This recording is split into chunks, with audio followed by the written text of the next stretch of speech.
गाओ तो ब्यास। सखी राजा के समान हमारा देवरों से छोट बा। कथी? सखी राजा के समान हमारा देवरों से छोट बा। राजा के समान देवरों से छोट बा। हो गइल बा आउ तो हइले नहीं। देखो देखो दोनों खत्म बा सब। गाओ तो तनी ठीक से गइबो। सखी राजा के समान हमारा देवरों से छोट बा। शुरू से गाओ, बीटे पाओ बीटे पाओ। ठीक बा सर। रेडी? ओके ओके। चढ़ली जवानिया में बिगड़ल बादासा, पियावा कहरेला हमार गांजा के नासा।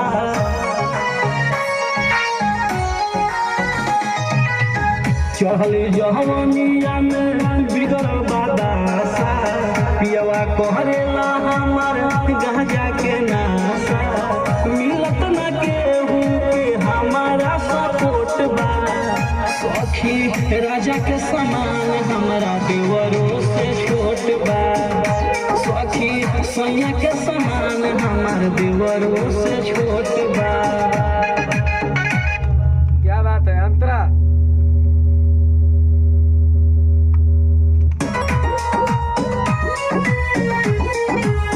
सतना कबोरे हमारा पजरिया, रोतर चुली हमारो वे साया सरिया।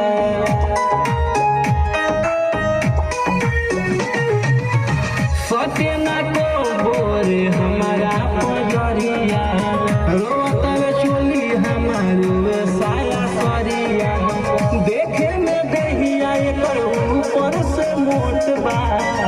सखी राजा के समान हमारा देवरों से छोट बा। सखी सैया के समान हमारा देवरों से छोट बा। क्या बात है, बहुत बढ़िया। लास्ट अंतरा कैसे है? Last last. मन करिया राजू लगे जानी, सैया सिकंदर से ले विदाई।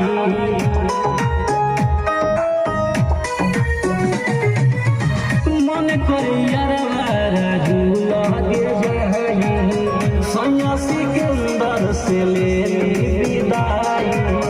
डीजे कमलेश उठ भइल चॉकलेट बा। सखी राजा के समान हमारा देवरों से छोट बा। सखी सैया के समान हमारा देवरों से छोट बा। क्या बात है, बहुत बढ़िया।